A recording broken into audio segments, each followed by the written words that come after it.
सनातन और सनातन संस्कृति होती क्या है? हमारा ये धर्म है जो चाहे जीवित हो या निर्जीव हो, उसमें भी परमात्मा की स्थापना करता है। क्या बताना चाहेंगे कि गीता और रामचरितमानस उनको क्या सिखा सकती है? और गीता हमें जीना सिखाती है, हमें कैसे जिएं, हम कैसे रहें, हम कर्म कैसे करें, कर्मों की अवधारणा क्या है, भक्ति क्या है। ये बात आप उन बच्चों को सुना रहे हैं जो आजकल के मॉडर्न एज के हैं। दुर्दांत व्यक्ति रावण उनकी पत्नी को ले जाता है, उनके पास कुछ नहीं है, वो फिर भी अपने बाहुबल से, नीति से सेना बनाते हैं, समंदर को पार करते हैं। हम कैसे माने कि ये सही कह रहे हैं? इसका क्या तरीका है? एक अलग योग होता है, किसी दिन अतिगंड योग है, किसी दिन व्याघात योग है।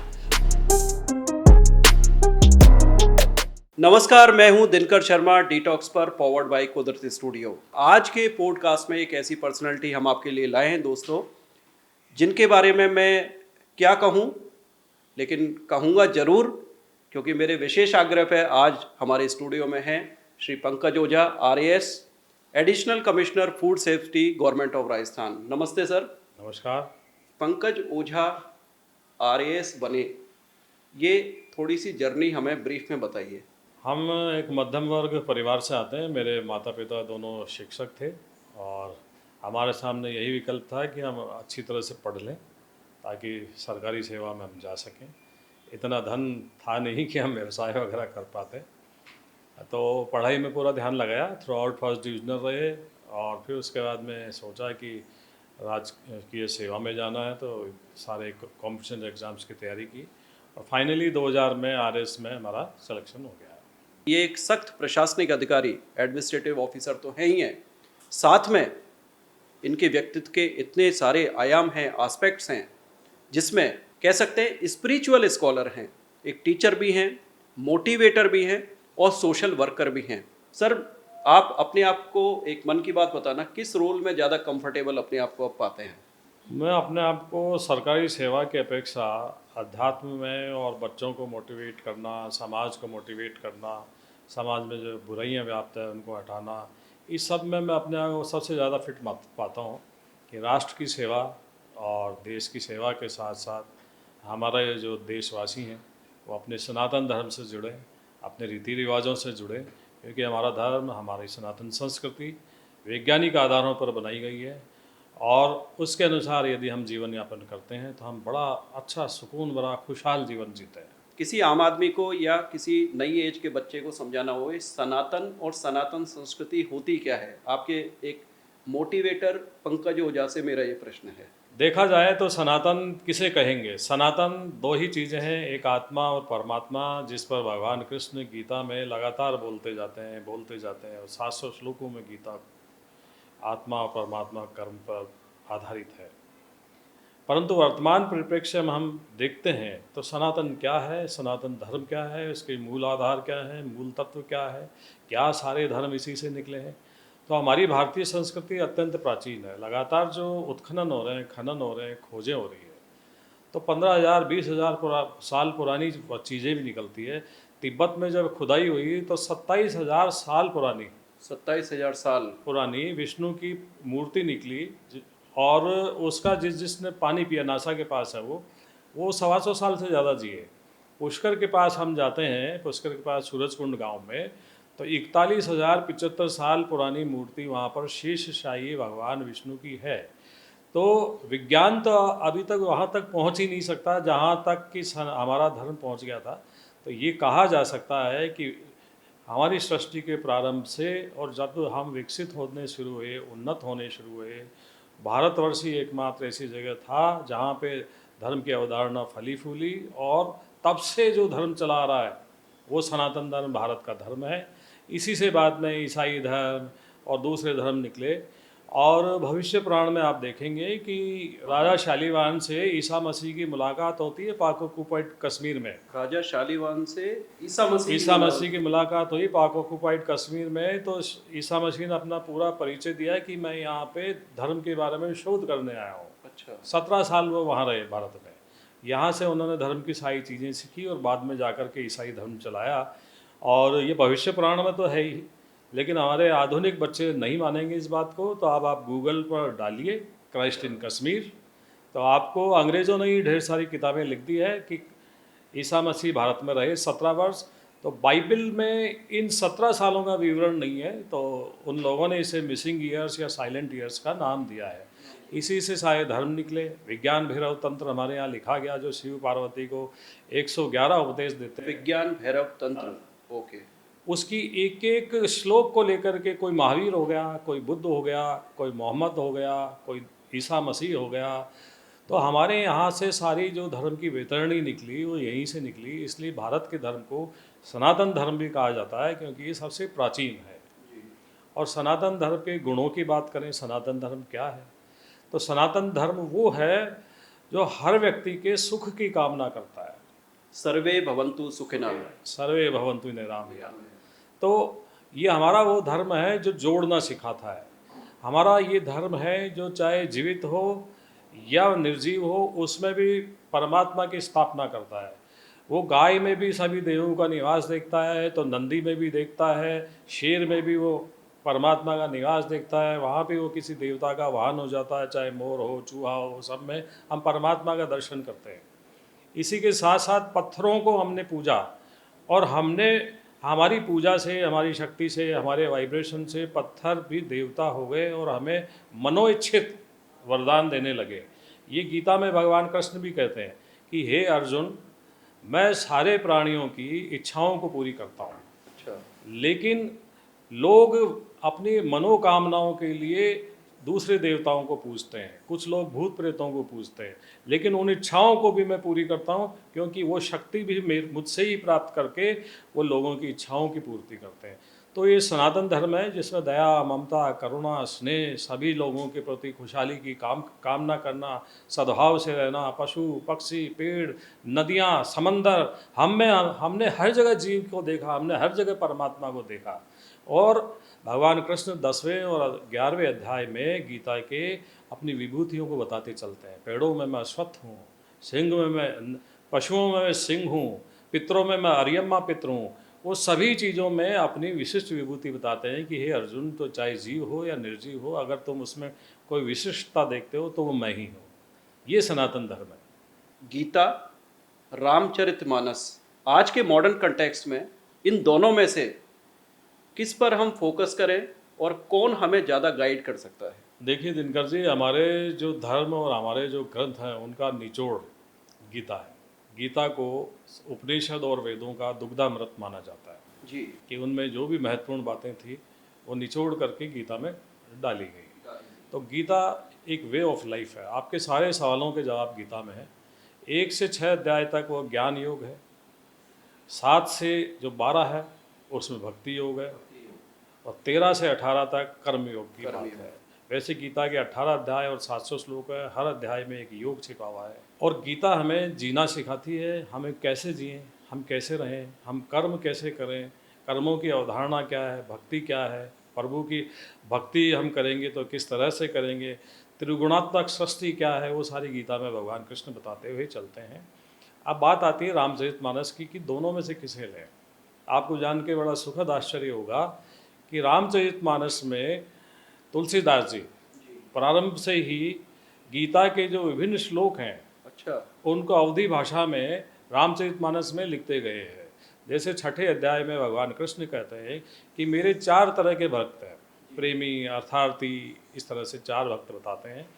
तो तुलसीदास भी ये कहते चलते हैं कि भाई मेरे 4 भक्त हैं।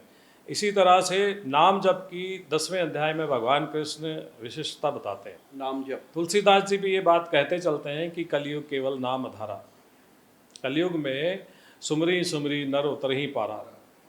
8वें अध्याय के 5वें श्लोक में भगवान कृष्ण कहते हैं गीता में कि अंतकाल में जो मेरा स्मरण करता हुआ जाता है उसे मैं अपना अविनाशी स्वरूप प्रदान करा देता हूँ। यही बात तुलसीदास जी रामचरितमानस में कहते चलते हैं कि जन्म जन्म मुनि जतन कराही, अंतकाल मुखावत नाही। तो वो गीता को अवधी भाषा में बिल्कुल सरल भाषा में लिखते गए हैं, आम जन की भाषा। हाँ बिल्कुल, और वो बिल्कुल सेम है। तो दोनों ये बिल्कुल संस्कृत में है जो युद्ध के क्षेत्र में लिखी गई, और तुलसीदास जब रामचरितमानस लिखते हैं तो पूरी गीता को उद्धृत करते हुए चलते हैं। पूरे कर्मयोग की स्थापना करते हैं, भक्ति योग की स्थापना भी उन्होंने रामचरितमानस में कर दी है। आज के जो मॉडर्न लोग हैं उनको आप क्या बताना चाहेंगे कि गीता और रामचरितमानस उनको क्या सिखा सकती है? गीता ये सिखाती है, गीता में कर्मवाद की बात है, कर्म कैसे किए जाए। क्योंकि हम हर बार कोई भी कर्म करते हैं, हम उससे कोई अपेक्षा कर लेते हैं, जुड़ जाते हैं, और यही हमारे वेदना के कारण होते हैं। वेदना के कारण। क्योंकि वो कहते हैं कि आपका कर्म करने में अधिकार है, फल की में आपका कोई रोल नहीं है, फल तो परमात्मा और आपके प्रारब्ध के अनुसार मिलेगा। तो भगवान कृष्ण ये कहते हैं कि कर्मों की अवधारणा करते हुए कर्म, अकर्म और विकर्म बताते हैं कि कर्म कैसे किया जाए, उसे निर्लिप्त होकर के किया जाए। विकर्म की बात करते हैं, विकर्म वो है कि जिसका पाप हो ना पुण्य हो। अकर्म वह हैं जो आपको नहीं करने चाहिए। तो कर्म, अकर्म, विकर्म की सारी बात करते हैं। वो आपकी जो प्रवृत्ति है, सतोगुण, रजोगुण, तमोगुण, उसके अनुसार सतोगुणी कर्म, रजोगुणी कर्म, ये सारे कर्म भी बताते हैं। इसको एक उदाहरण से ले सकते हैं हम कि कर्मों को हम किस तरह से करें कि हम कर्म बंधन से ना बंधें। क्योंकि संसार सागर में आना और वापस आना, लौट लौट के आना, ये कर्मों की उसी पर है। तो गाय को जैसे हम अगर चारा खिलाते हैं और हमारे मन में ये भाव होता है कि बहुत कुछ दिया है परमात्मा ने, ये सब उसी का है, तो आपके मन में सतोगुण चल रहा है और आप बड़ी विनम्रता के साथ गाय को वो चारा डालेंगे कि गाय आज बड़ी सौभाग्य से गाय माता का हमें दर्शन हुआ और चारा खिलाने का अवसर प्राप्त हुआ, मैं सेवा कर रहा हूँ। तो ये सतोगुणी है। सतोगुणी गुण से आप कर्म बंधन से नहीं बनते। अब दूसरी बात आई रजोगुणी। रजोगुणी प्रवृत्ति ये सोचेगा कि मैं गाय माता को अगर चारा खिलाता हूँ तो मुझे इससे पुण्य मिलेगा। वो पुण्य मरने के बाद फिर ऊपर के लोकों में जाकर भोगेगा, उनकी समाप्ति के बाद वो उसको वापस आना होगा। एक होता है तामसी व्यक्ति, प्रमादी, अभिमानी कि बहुत पैसा है मेरे पास, आज तू भी खा ले, क्या याद करेगी। तो इसका जीरो लाभ है। तो इस प्रकार से गीता में कर्मों के बारे में बताई गई। वर्तमान परिप्रेक्ष्य में अगर देखें तो हमारे बड़ी दुश्चिंताएँ हैं, आक्रोश है, फ्रस्ट्रेशन है। छोटे छोटे बच्चे जिनके 97% आए हैं, जी जी जी, वो भी सुसाइड कर रहे हैं। उनको राम और कृष्ण से ये सीखना चाहिए कि राम गुरुकुल में शिक्षा प्राप्त करते हैं, परमात्मा है वे। राज्याभिषेक की बात होती है, उसी रात वनवास हो जाता है, सब कुछ छूट जाता है। एक तरफ जहाँ खुशियाँ थी, दूसरे दिन माता प्रेशर क्रिएशन, प्रेशर हैंडलिंग हो गया। जंगल में कोई व्यवस्था नहीं है, रथ नहीं है, गाड़ी नहीं है, कार नहीं है, रहने के लिए जगह नहीं है, मकान नहीं है, झोपड़ा नहीं है, पीने को पानी नहीं है, बाथरूम नहीं है, सोने को बिस्तर नहीं है, पैरों में जूतियाँ नहीं है। फिर भी अपनी भावना से, अपने सेल्फ मोटिवेशन से, अपनी लगन से, इसके बाद दुनिया का सबसे दुर्दांत व्यक्ति रावण उनकी पत्नी को ले जाता है। उनके पास कुछ नहीं है, वो फिर भी अपने बाहुबल से, नीति से सेना बनाते हैं, समंदर को पार करते हैं, रावण को समाप्त करते हैं। इसी प्रकार आप कृष्ण को देखिए कि जेल में जन्म होता है, मृत्यु, जन्म के पहले मृत्यु की व्यवस्था कर दी गई है, उसके बाद कहीं और अपनी माँ से बिछुड़ जाते हैं, कहीं और लालन पालन होता है, नंगे पैर दौड़ रहे हैं, उसके बाद कंस को मारने के लिए आते हैं, घर छूटा, माता पिता छूटे, जो जो मिला सब छूटता गया, उसके बाद मथुरा भी छोड़ करके द्वारका की ओर जाना पड़ता है। तो ये बात आप उन बच्चों को सुना रहे हैं जो आजकल के मॉडर्न एज के हैं, जो जिनको डिमांड करने से पहले ही उनकी सप्लाई पूरी हो जाती है। इसका कारण है कि हमारे जो प्राचीन लोक नायक हैं उनसे नहीं सीखते। लेकिन ये भी बात सत्य है कि राम और कृष्ण ऐसे चरित्र हैं हमारे, जिनसे हमारे हजारों सालों से हम प्रेरणा प्राप्त करते रहे, आज भी प्रेरणा प्राप्त कर रहे हैं। राम हमारे संबोधन का हिस्सा हो गए। हम आम बात बोलचाल में राम राम बोलते हैं। राम के नाम से नगर बसाए गए, राम के नाम की औषधि हमने मानी कि राम बाण है, यानी ये औषधि अगर है तो ये समाप्त होना ही होना है। तो इनसे हमारे बच्चों को प्रेरणा प्राप्त करनी चाहिए, हमारे पुरातन ग्रंथों से, हमारे लोक प्राचीन नायकों से, कि कितनी विपरीत और विषद परिस्थितियों में भी उन्होंने हार नहीं मानी और समस्त संसार में वो अद्भुत उदाहरण उन्होंने स्थापित किए कि आज भी उन ग्रंथों को पढ़ पढ़ के, उनको याद कर करके, उनकी शिक्षाओं को याद करके हम अपने आप में आह्लादित होते हैं, हमारी प्रेरणा मिलती है। ऐसा पुत्र कहाँ मिलेगा कि पिता के कहे बगैर वो वनवास पर चल दे, पत्नी उनके साथ चल दे, भाई उनके साथ चल दे, जो भी साथ आता है उसके साथ इतना मृदुल व्यवहार है कि वो उसे अपना बना लेते हैं।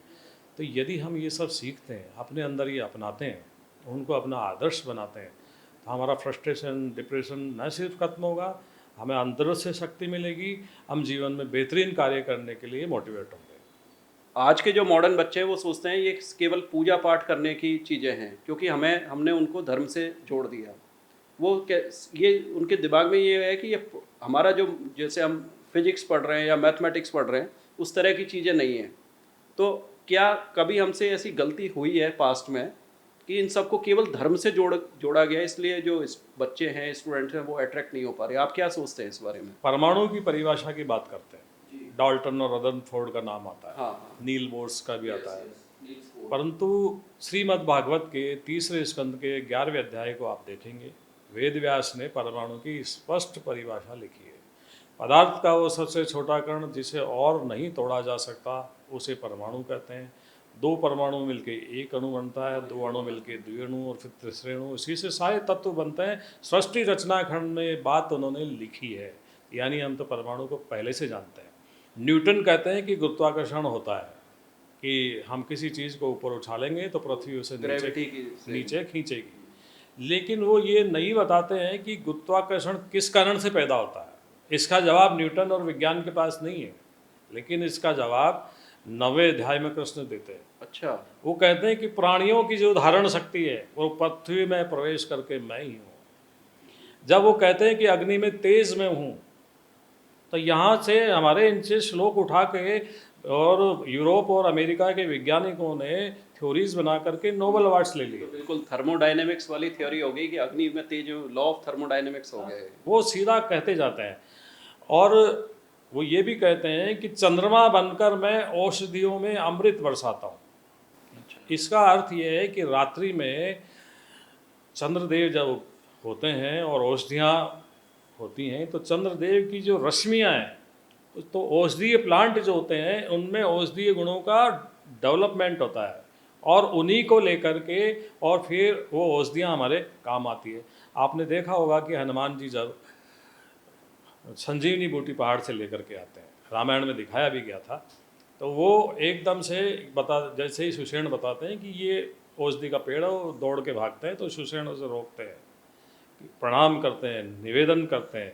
जैसे ही वो करते हैं, वो सारी औषधियाँ अपने गुणों के साथ प्रकट हो जाती है। तो ये सारी चीज़ें जो वो ये कहते हैं गीता में, वर्तमान परिप्रेक्ष्य में सत्य है।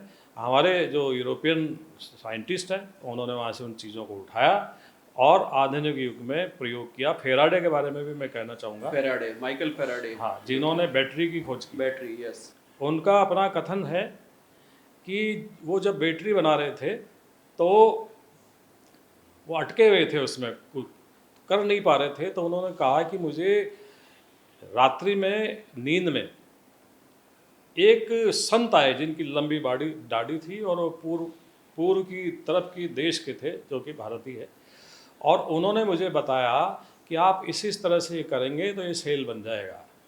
तो वो अगस्त्य ऋषि थे, जिन्होंने अपने ज़माने में अपने ग्रंथों में सेल कैसे बनेगा, काम करेगा, वो सारी रचनाएं लिखी थी। महर्षि भारद्वाज ने 600 प्रकार के विमान बनाए जा सकते हैं, विमान संहिता लिखी थी। तो ये हमारे सारे ग्रंथों में है, ज़रूरत है उनको डिकोड करने की, समझने की और इस पर रिसर्च करने की। हमारे स्टूडेंट्स के भी दिमाग में जो डिप्रेशन, प्रेशर वगैरह ये सब बन रहे हैं, जैसे आपने आईआईटी का उल्लेख किया था अभी कुछ देर पहले, क्या ये सारी चीज़ें आजकल वहाँ फॉलो हो रही हैं और क्या इनका इम्पैक्ट है? क्या कुछ स्टडी आपकी है इस बारे में? नाम जप पे और मंत्र जप पे और अपने इष्ट के प्रति भक्ति पर सनातन काल से ही भारत में बड़ा जोर रहा। और ये बात सत्य है कि जब प्रभु की आराधना आप करते हैं, एकनिष्ठ होकर के जप करते हैं, चलते फिरते, उठते बैठते, तो आपके अंदर बहुत सारे परिवर्तन होते हैं। जैसे एकादशी हम करते हैं तो कैंसर सेल्स खत्म हो जाती है। इसी तरह से जब हम नाम जप करते हैं तो हमारी आध्यात्मिक ऊर्जा डेवलप होती है। और ये एस्टेब्लिश फैक्ट है, आप तो इंस्ट्रूमेंट्स आ गए, उनसे चेक करके बताया भी जा सकता है। हमारे 7 चक्र मूलाधार से सहस्त्रार तक एक्टिव हो जाते हैं, हमारी ऑरा क्लीन हो जाती है, हमारी ऑरा का एरिया बढ़ जाता है, साथ ही हम मानसिक रूप से संतुलित होते हैं, मानसिक रूप से शांत होते हैं। और जब हम शांत होते हैं तो मानव मस्तिष्क मिरेकल कर सकता है। हम कैसे माने कि ये सही कह रहे हैं? इसका क्या तरीका है और हम करें क्या? क्योंकि सोशल मीडिया का इम्पैक्ट इतना ज़्यादा हो गया है कि खाली समय में अगर कोई चीज़ हमें बता दे और हम परेशान हों परेशानी वाली बात बता रहा हूँ, तो हम उसी बात को फॉलो करने लग जाते हैं। इसमें बहुत सारी चीज़ें हैं और कृष्ण भी कहते हैं और हमारे शास्त्र भी कहते हैं कि एक अच्छे गुरु के मार्ग निर्देशन में ही ये सब कार्य किए जाने चाहिए और ये संत परंपरा से गुरु मंत्र दिए जाते हैं। उसका कारण है उन लोगों ने वो सिद्ध कर लिया है और सिद्ध करके यदि वो आपको देते हैं तो आपको पृथक से सिद्ध करने की आवश्यकता नहीं होती है, वो आपके थोड़ा करने पर ही कार्य करना प्रारंभ कर देते हैं। अब मंत्र कई तरह के होते हैं लेकिन आपके व्यक्तित्व के अनुसार कौन सा सही है, आपने किससे लिया। सबसे बड़ी बात यह है कि हर एक दिन एक अलग योग होता है, किसी दिन अतिगंड योग है, किसी दिन व्याघात योग है। उन योगों में यदि आप करेंगे और गलत तरीके से आपने उच्चारण किया तो आपको फायदे के बजाय नुकसान हो सकता है, क्योंकि हमारे मंत्र बेसिकली साउंड एनर्जी को इस तरह से गूंथे गए हैं मल्टीप्लाई करते हैं। कि जो आपका अभिष्ट लक्ष्य है वो आप प्राप्त कर सकें। तो ये आप यदि आपने गड़बड़ किया, सही मुहूर्त में, सही दिन में, जिस दिन योग सही नहीं था, यदि आपने शुरू किया तो उसका लाभ नहीं होगा। इसके साथ साथ अभिष्ट की प्राप्ति के लिए इसमें कई सारी इनबिल्ट चीज़ें भी होती हैं। आपको किस दिशा की ओर मुंह रखना होगा, कौन सा आसन होगा, किस समय करना है, कितना प्रोटोकॉल करना बना है, हुआ है। वो पूरा एक प्रोटोकॉल है। नाम जप में ऐसी कोई व्यवस्था नहीं है, आप कभी भी कहीं पे भी कैसे भी कर सकते हैं उसका, लेकिन प्रभाव धीरे धीरे होता है। और जब लेकिन मंत्र विशिष्ट गुरु के द्वारा दिया जाता है, सही काल में दिया जाता है, सही दिन में दिया जाता है, सही होरा और सही लग्न में दिया जाता है, उसको यदि आप करते हैं तो आप अपने अभिष्ट लक्ष्य की प्राप्ति करते हैं। आपका होरा भी क्लीन होता है और आपकी तरफ कई सारी चीज़ें अपने आप खिंच करके चलने आती है और आप फिर ये सोचते हैं कि ये तो मैंने सोचा भी नहीं था और ये अपने आप कैसे हुआ। तो वो सब चीज़ें फिर अनायास ही प्राप्त होने लगती है। सोशल मीडिया के इम्पैक्ट से कई लोग, कई जो हमारे संत हैं वो नाम जप पर महत्व देते हैं, कोई संत किशोर किसी और तरीके पर महत्व देते हैं। तो कुछ जो संत हैं या कुछ ज्ञानी गुणीजन आपसे भी टकराते होंगे, हम किसको सही माने और कैसे फॉलो करें उसको? आपका इस बारे में क्या कमेंट है? आपने बड़ा अच्छा सवाल पूछा है, मेरे मन के करीब भी है। ऐसे अनेक संत बन गए हैं जो शायद 5वीं पास होंगे, 10वीं का मुंह भी उन्होंने नहीं देखा होगा, उन्होंने गीता भी नहीं पढ़ी है, रामचरितमानस का भी अध्ययन नहीं किया है, तंत्र और मंत्र से संबंधित जो ग्रंथ है, तंत्र महोदय, मंत्र महोदय, ये सब का भी उन्होंने अध्ययन नहीं किया है, शाबर मंत्रों का भी उन्होंने अध्ययन नहीं किया है, मंत्र किस प्रकार एक्टिवेट होंगे वो भी अध्ययन नहीं किया है। वो ये भी प्रूव नहीं कर सकते हैं कि जो मंत्र दिया है उन्होंने उसको करने के बाद वो सिद्ध हुआ है या नहीं, काम कर रहा है कि नहीं, जैसा हमने अभी प्रैक्टिकल किया था आपके जप का कि वो काम कर रहा है। तो ऐसे अनेक लोग सोशल मीडिया पे धर्माचार्यों की ड्रेस पहन करके बैठ गए हैं जी। और उनसे फ़ायदे के बजाय नुकसान हो रहा है। क्योंकि ये भी मान लीजिए आप कि हज़ारों सालों की हमारी दास्ता के बाद हमारे धर्म ग्रंथों को दूषित कर दिया गया है, हमारे मंत्रों को दूषित कर दिया गया है और उसमें जरा सा एक अक्षर का हेर फेर होते ही उल्टा हो जाता है। वैसे ही जैसे मेघनाथ जब अपनी विजय की कामना से यज्ञ कर रहा था तो हनुमान जी बाल रूप में सारे ऋषियों की सेवा कर रहे थे और खूब सेवा की। तो वो ऋषियों ने कहा कि हम तेरे लिए क्या करें बता। तो उन्होंने कहा नहीं, मैं तो आपकी सेवा से प्रसन्न हूँ। तो उन्होंने कहा नहीं नहीं फिर भी। तो हनुमान जी चतुर थे, उन्होंने कहा कि आप जो मंत्र कर रहे हैं आप उसमें है की जगह क लगा दें। तो मंत्र चल रहा था दुर्गा दुर्गति हरणी, अच्छा। उन्होंने करवा दिया कि दुर्गा दुर्गति करणी, करते ही सारा अर्थ बदल गया और मेघनाथ का पतन हो गया। तो इस मंत्र जप में बड़ी सावधानी की ज़रूरत है। ऐसे अनेक बैठ गए हैं और लाइक्स और सब्सक्राइबर और इस सब के लिए वो कर रहे हैं और अल्टीमेटली लाभ के बजाय कई लोगों को नुकसान भी हुआ। कुछ लोग ऐसे भी मिले जो बरसों से कर रहे थे।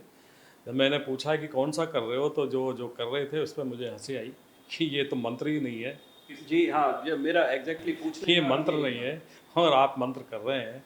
तो ऐसा जो भी मंत्र के सारे ग्रंथ हैं, मंत्र महोदय, मंत्र महाणव, मंत्र महासागर और तंत्र से रिलेटेड प्राणतोषणी मंत्र और दूसरे काली काली काली मंत्र और ये सारे जो ग्रंथ हैं, शाबर है, उसमें इन मंत्रों के बारे में लिखा नहीं गया है। वो भी मंत्र किए जा रहे हैं लोग जिससे कोई फ़ायदा नहीं हो रहा है। उसके बाद कुछ लोगों को हमने सही मंत्र भी प्रदान किए और उसके बाद बड़ा चमत्कार भी देखा। 2-4 महीने में ही उनकी जीवन में आमूल-चूल परिवर्तन हो गया। तो ये लाइक्स और डिसलाइक्स और अपनी टीआरपी बढ़ाने का खेल है, इससे हमें बचना चाहिए। सनातन और मॉडर्न कंटेक्स्ट, मॉडर्न सोसाइटी, इन दोनों में आप क्या कनेक्शन पाते हैं और कुछ नया हम क्या बताना चाह रहे हैं? दोनों एक दूसरे से जुड़ी हुई है। वर्तमान में जैसे हम प्रातःकाल उठते हैं, आजकल आप देख रहे होंगे कि लोगों में विटामिन डी की कमी हो गई है, कैल्शियम की कमी हो गई है, बी की कमी हो गई है। ये क्यों? क्योंकि हमने सनातन संस्कृति को छोड़ा। अन्यथा हम प्रातःकाल सूर्य उदय के पहले उठते थे और जो सूर्य की लालिमा लिया हुआ प्रकाश था तो हम उसे जल अर्पण करते थे। तो उस समय जो किरणें आती है वो हमारे शरीर में जिस एंगल से प्रवेश करती है वो हमारे अंदर विटामिन डी का निर्माण करती है। अब हम उसको फॉलो नहीं कर रहे, तो अब लगभग आधी आबादी विटामिन डी की कमी की शिकार हो रही है। इसी तरह कैल्शियम से कमी की शिकार, बोन्स की प्रॉब्लम हो गई। इसी तरह से आप संक्रांति पे आप देखते होंगे कि पूरे दिन पतंग उड़ाने का विधान है। वो इसलिए है, उसे हमने धर्म से इसलिए जोड़ा कि उस दिन यदि आप पूरे समय छत पर रहते हैं, सन के एक्सपोजर में रहते हैं, तो पूरे साल जितना विटामिन डी आपको चाहिए वो बॉडी उस दिन गेन कर लेगी। वो बायोकेमिकल प्रोसेस शुरू हो जाती है हमारी बॉडी। ये हमारा सनातन और वर्तमान कॉन्टेक्स्ट है। वर्तमान कॉन्टेक्स्ट में भी सनातन को हम यूँ भी देख सकते हैं कि हमारे सोने उठने का टाइम, उसको देखिए आप। पहले हम सूर्यास्त के आसपास भोजन कर लिया करते थे, लेकिन वर्तमान में हम रात को 9 बजे खा रहा है, 10 बजे खा रहा है। और जो युवा पीढ़ी है, आपको आश्चर्य होगा कि रात को 12 बजे और 2 बजे और स्विगी और जोमेटो पे ऑर्डर करती है। गंदा खाना आता है और उसको खा करके, जो इन्फेक्टेड खाने को खा करके सोती है, तो उनके शरीर में जा करके वो क्या करेगा। और हमारे यहाँ ओल्ड सेइंग है कि स्वस्थ शरीर में ही स्वस्थ मन का विकास होता है और पहला सुख हमने निरोगी काया को माना है। तो हमारा सनातन हमें ढेर सारी चीज़ें सिखाता है। सूर्योदय से पूर्व उठो, ऑक्सीजन की हवा, जो शुद्ध हवा है उसको आप लीजिए, सनलाइट को लीजिए। हमारी औषधियाँ हैं ये, सनलाइट हमारी औषधि है, पानी हमारी औषधि है, हंसना हमारी औषधि है, ये चीज़ें, ऑक्सीजन हमारी औषधि है। ये 5-6 चीज़ें ऐसी हैं जो परमात्मा ने हमें निःशुल्क बख्शी है। लेकिन वर्तमान जो लाइफस्टाइल है वो हमारी बिगड़ गई है। उस वजह से अनेक रोग हमारे हो रहे हैं। ऐसे ऐसे रोग आ गए हैं जो पहले कभी नहीं सोचा जाता था। लेकिन वे ऑफ सनातन लाइफ हम जीते हैं, समय से उठते हैं, समय से खाते हैं। और हमारा पहले ये भी था कि जो आहार हम लेते हैं, किसके साथ कौन सा आहार नहीं लेना है, दाल के साथ क्या चीज़ नहीं लेनी है। इवन हमारे 16 ग्रंथों में ये लिखा हुआ है कि सूर्यास्त के पश्चात दही का सेवन नहीं करना है, क्योंकि एसिडिटी बना के आपको प्रॉब्लम करेगी। पूरा साइंटिफिक प्रूफ है। ये हमारा सनातन संस्कृति है, वे ऑफ लाइफ है। जब हम इसको छोड़ देते हैं, हमें शारीरिक, मानसिक, आत्मिक विभिन्न प्रकार की समस्याएं घेरती हैं। और जो इनकी पालना करते हैं वो स्वस्थ रहते हैं। आपने कुंभ में देखा होगा कि बिल गेट्स की वाइफ भी कुंभ में रहीं और उन्होंने वहाँ की आध्यात्मिक ऊर्जा को महसूस किया। और जब वो निश्चित रूप से यहाँ से गई होंगी तो उन्होंने अपने आप को बड़ा वाइब्रेंट फील किया होगा। पंकज जी, बहुत सुंदर शब्दों में आपने हमें सनातन और सनातन संस्कृति के बारे में बताया। लेकिन बात मैं अब ये करूँगा कि कुछ लोग अपने रिलेशंस को कोई कृष्ण के प्रेम से जोड़ने लगता है, कोई दशरथ जी के। मैं आपका भाव हाँ, समझ गया। जी जी जी, बस ये मान में अनेक चीज़ें सामने आ रही है, LGBTQ और लिव इन रिलेशनशिप और न जाने क्या क्या, जी जी, प्लेटोनिक लव और बहुत सारी चीज़ें हैं।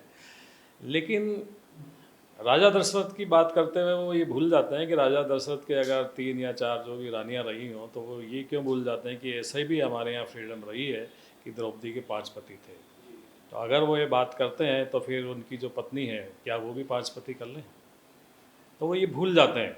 उन्हें ये भी याद रखना चाहिए कि भगवान राम का जब विवाह हुआ, प्रथम रात्रि को जब सीता से उनका मिलन हुआ, तो राम ने पूछा उनसे कि मैं तुम्हें ऐसा क्या प्रिय दूं जो तुम्हें जिंदगी भर खुशी दे, मैं क्या चीज़ दूं तुम्हें मुंह दिखाई में।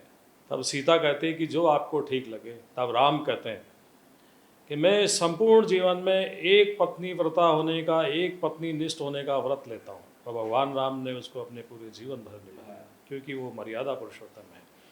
तो आज जो लोग दशरथ की पत्नियों के बारे में बात करते हैं या पुराने ज़माने से जोड़ते हैं या राधा कृष्ण से जोड़ते हैं, वो ये भूल जाते हैं कि राधा और कृष्ण का विवाह हुआ था भांडीर वन में। जब रास कर रहे थे तब राधा बोल पड़ी थी एक रात्रि चंद्रमा की उपस्थिति में कि काश हमारी शादी भी होती।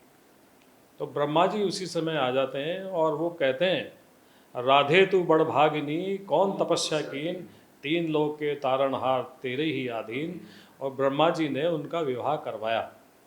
जो हमारे विवाहों में कई प्रकार के 8 प्रकार के विवाह है, वहाँ ब्रह्मा जी पुरोहित बने और नारद जी भी उपस्थित थे वहाँ, जिन्होंने भाई का रोल प्ले किया। आज भी भांडीर वन में ब्रह्मा जी का मंदिर बना हुआ है, कृष्ण और राधा का मंदिर बना हुआ है। तो बाकायदा उनका विवाह हुआ था और कृष्ण ने उसे निभाया भी।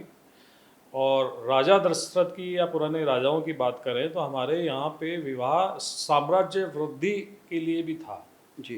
कि राजा लोग एक दूसरे से अपनी बेटियों का विवाह कर देते थे और ये मानते थे कि विवाह करने से ये शक्तिशाली राजा अगर है तो हम पर आक्रमण नहीं करेगा। संबंध बना। तो ये संबंधों की स्थापना होती थी यूँ तो। और वर्तमान परिप्रेक्ष्य में जो लोग इन बातों का आधार लेते हैं उनकी मानसिकता विक्षिप्त मानसिकता के लोग हैं। और हम क्योंकि कानून का शासन हमारे संविधान से हमें संविधान से चलना होगा। भारतीय संविधान ने अब हिंदू लोगों के लिए कर दिया है कि आप एक पत्नी रखेंगे तो हमें उसकी पालना करनी पड़ेगी। लेकिन अब लोग लिव इन में हैं और ये ऐसी मृग मरीचिका है कि आप एक से संतुष्ट नहीं हुए, दूसरी में, दूसरी से तीसरी में, तीसरी से चौथी में, कितने लिव इन रिलेशनशिप आप बनाएंगे। आपके उत्तर से मुझे काफ़ी कुछ समझ में आ गया। सनातन के बाद आज की जो सच्चाई आपने बताई, एक और प्रवृत्ति हमारे समाज में विकसित हो रही है, LGBTQ+। ये क्या है और इस पे आपका क्या कहना है? ये हमारी मानसिक विक्षिप्तताएं हैं। पश्चिम ने अपने लिए फ्रीडम के रास्ते खोजे। फ्रीडम के रास्ते। वो विभिन्न प्रकार से, क्योंकि उनके पास न तो सनातन धर्म है, न वे ऑफ लाइफ है कि किस तरह से जिए, सत्य क्या है, अहिंसा क्या है, प्रेम क्या है, आत्मा क्या है, परमात्मा क्या है, मोक्ष क्या है, इससे वो परिचित नहीं है। लेकिन हम ही लोग इसको जानते थे। वो पश्चिम का प्रभाव अब हमारे यहाँ भी आने लगा है। लोग इस तरह के रिश्तों के फ्रीडम की बात करने लगे हैं। कोई गे है, कोई ट्रांसजेंडर है, कोई होमोसेक्सुअल्स हैं। ये बेसिकली जब आप प्रभु की आराधना से हट जाते हैं, जो आपका जड़ें हैं उन जड़ों से जब हट जाते हैं, तो आप इस तरह के रिलेशनशिप बनाते हैं कि बाइसेक्सुअल हो जाते हैं। आप उनमें प्लेजर ढूंढने लगते हैं क्योंकि आपके अंदर प्लेजर नहीं है। आपके अपने माता पिता, भाई बहन, दोस्त यार, मामा मामी, चाचा चाची, दादा दादी, ताऊ, कितने सारे हमारे संबंध हैं। उन संबंधों में आपको खुशी नहीं मिल रही है। आप पशुवृत्ति अंदर विकसित होती है। पशुवृत्ति इसी प्रकार के संबंध बनाती है, उसी में आनंद खोजती है।